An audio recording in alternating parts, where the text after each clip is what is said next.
વાગડ પ્રદેશમાં ધમડકા ગામ છે. ત્યાં પરમ ભક્ત કરણીબા રહેતા હતા. અખંડ ભગવાનનું સ્મરણ કરે. કરણીબા અચળ મતિ રાખી ભગવાનની ભક્તિ કરે છે. સ્વામિનારાયણ ભગવાન ગામ માનકુવાથી એકલા ચાલતા થયા.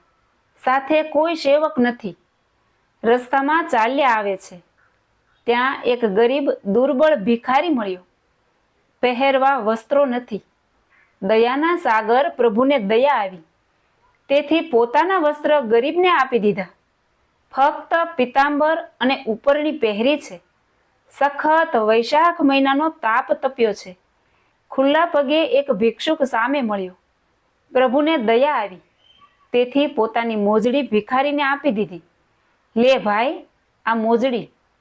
પ્રભુ પોતે ખુલ્લા ચરણે ચાલતા થયા. ચાલતા ચાલતા ધમડકા ગામ આવ્યું. ધમડકામાં કરણીબાને ઘેર પધાર્યા. પ્રેમને વશ થઈ પ્રભુ સામેથી તેના ઘેર જાય છે.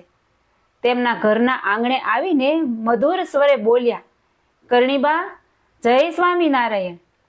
તે સાંભળી કરણીબા બહાર આવ્યા. પ્રભુને જોઈને આનંદ વિભોર બની ગયા. પધારો પધારો પ્રભુ, જય સ્વામિનારાયણ. ઓચિંતા આપ એકલા આવ્યા છો? સાથે સેવક નથી? પ્રભુ કહે છે, સેવકની પછી પૂછા કરજો. ભૂખ બહુ લાગી છે. જમવા માટે કંઈક તૈયાર ભોજન હોય તો આપો. કરણીબાએ કહ્યું, પ્રભુ, તૈયાર ભોજન કાંઈ નથી. થોડી વાર બેસો તો ગરમા ગરમ ભોજન બનાવી આપો. શ્રીજી મહારાજ કહે છે, તમે રસોઈ બનાવો ત્યાં સુધી અમારાથી ભૂખ સહન નહીં થાય. કાંઈક બીજું હોય તો આપો. કરણીબાએ તુરંત દહીંનું ગોરસ આપ્યું. લ્યો મહારાજ, દહીં જમો. પ્રભુ દહીં જમે છે અને કરણીબા નીરખીને દર્શન કરે છે. જરા વારમાં દહીંનું ગોરસ જમી ગયા. કરણીબા, બીજું ગોરસ હોય તો આપો. બીજું ગોરસ આપ્યું. તે પણ જમી ગયા. એવી રીતે 8 ગોરસ દહીંના જમી ગયા. જ્યાં ભાવ હોય ત્યાં માગીને જમવાની ઈચ્છા થાય છે. ભાવ નથી ત્યાં ભગવાન જતા નથી અને જમતા પણ નથી. કરણીબા, હજુ ભૂખ લાગી છે. બીજું દહીં હોય તો આપો. કરણીબા કહે છે, હમણાં જ મારા ભાઈના ઘરેથી દહીં લાવી આપો.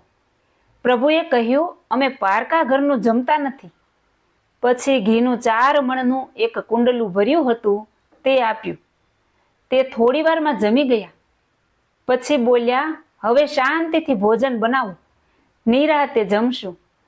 કરણીબા વિચાર કરતા થઈ ગયા કે 8 ગોરસ દહીં જમ્યા, 4 મણ ઘી જમ્યા અને હજુ કહે છે રસોઈ બનાવો. વાહ પ્રભુ વાહ! પ્રભુ તો વિશ્વંભર છે.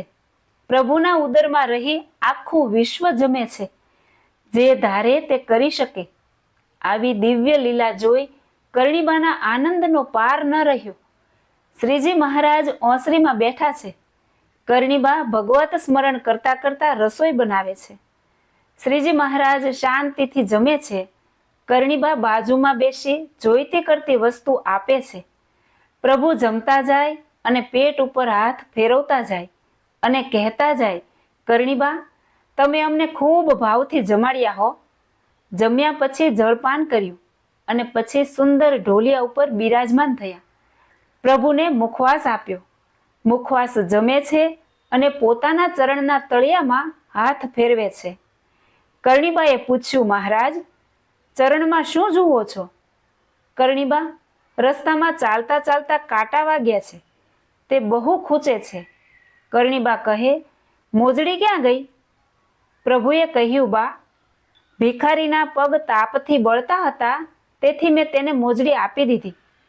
કરણીબા મીઠો ઠપકો આપતા કહે છે, આવા ઉદારના દીકરા થાવો તો પછી પગ બળે પણ ખરા. લાવો કાંટા કાઢી દો. પ્રભુના ચરણના તળિયા પાણીથી બરાબર સાફ કરીને પોતાના ઢીંચણ ઉપર રાખ્યા. પછી ઝીણી નજર કરી નાના ચીપિયાથી ધીરે ધીરે 18 કાંટા કાઢ્યા. શ્રીજી મહારાજ રાજીપો વ્યક્ત કરતા બોલ્યા, કરણીબા, તમે અમારા ચરણારવિંદમાંથી કાંટા કાઢ્યા તો અમે તમારા ચૈતન્યમાંથી કામ, ક્રોધ, લોભ, મોહ મમતાના અંતર શત્રુરૂપી કાંટા કાઢી નાખ્યા છે. તમને એક પણ અંતરશત્રુ નડશે નહીં. તમોને કોઈ પણ આવરણ નડશે નહીં. નિરાવરણ દ્રષ્ટિ થશે. પ્રભુ ઉદાર છે. દુનિયામાં ભગવાન જેવો કોઈ ઉદાર નથી.